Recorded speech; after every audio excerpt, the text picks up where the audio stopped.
Hey everybody, and welcome to this series of videos that I have partnered together with Sandra Searles. I'm Melissa Muir. In this video, I'm going to be introducing you to the hydraulic press that is created or designed by Sandra Searles. I'm going to show you really briefly some of the different safety features that are built into it, as well as how to install your jack and make sure we get you up and operating. Let's take a look. First, let's take a look at some of the different features. First thing is our large opening, this platen. This is 9.5 inches deep by about 9.25 inches wide. One of my favorite things is the unibody construction. So we have a single plate here that has been cut out. We have a nice support. This is going to be very, very strong. Now, when this press comes to you, it comes on a freight and it is mounted with these wood screws. I highly suggest that you keep those screws and you use them to mount your hydraulic press onto a wooden bench top that is going to be strong and stable. This rolling cart would actually be appropriate for you as long as you went ahead and mounted this. We have two springs that are within the press themselves. You'll notice that they are entirely encased, and that will help in case there's ever a breakage in the spring. You never have to worry about that spring coming out and damaging you or hitting you or anything else around it. Well, she also thought about some of the other safety features, and that would include a safety shield. So when you receive this, it has a plastic coating on each side that you just simply tear that off, and then all you need to do is slide this right here into place. On either side of our frame, there are two different guides, and that is going to make certain that our platen stays nice and true as it goes up and down. When the press is shipped to you, like I said, it is mounted on a crate, beautifully packed, but it also comes with some shipping blocks here. And the shipping blocks are going to hold this platen up, which makes it easy for you to install your jack. On the underside of the platen, there is a nice recessed circle here, and that is going to allow the head of your bottle jack to fit in here. Speaking of your bottle jacks, what can you put?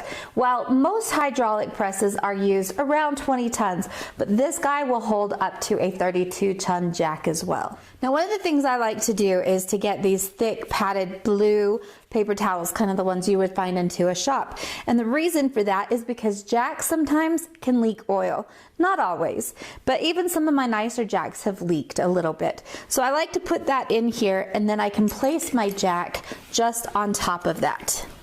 I'm gonna slide this in here. Okay, I want to take a second and just make sure that the head of this ram is going to fit nicely and centered underneath the bottom platen. So now that that is in there, I can remove these shipping pieces. But before I do that, I am going to raise up my jack ram here, just so that I don't just end up slamming down. Okay. So what I'm going to do is just lift this up just so that I lift off of these boards. So it should not take much. Then there is a screw right here that holds that board into place. Now, when coming in here to remove this, I find that it's handy to have just a little 3/8 inch wrench just to kind of hold on to that. And so that way then you can really get in here and remove that screw without that nut just rotating. And then we'll repeat this process on the other side.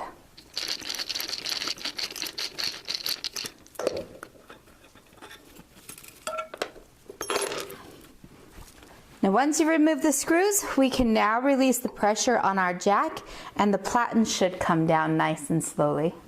When your press is not in use, you should always open up that pressure to bring your platen completely down to the bottom.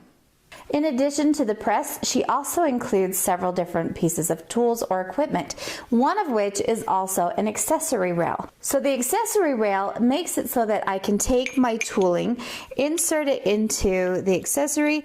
I just tighten up this screw right here, and now I will be able to use that.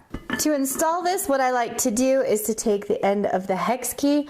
I will insert my screw onto that. I will insert it through my piece so that it protrudes up here through the top, and then I can bring this in and line it up with the hole and simply screw that into place. To swap out any of my accessories, all I need to do is simply unscrew this little holding pin or screw, and then I can take and slip the new accessory into there.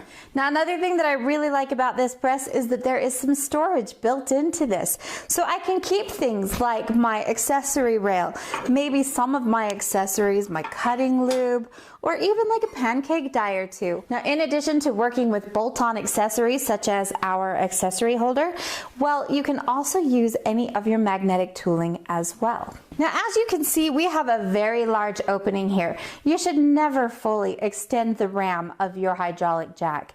So what I highly suggest is that you go out to a scrapyard or someplace and you get some aluminum plates, and those can then act as spacers, and it reduces the height that you have to take that ram up to. So if you're considering getting a hydraulic press, I highly suggest you take a look at this one by Sandra Searles. Now, until the end of November 2020, she is also offering you $75 off with the coupon code INTRO75. So this is a great time to buy a press that's a little more affordable at a great price. Make sure you stay tuned because, like I said, this is the first in a series. We'll be back next time with some fun examples of what you can do with the tooling inside of your press.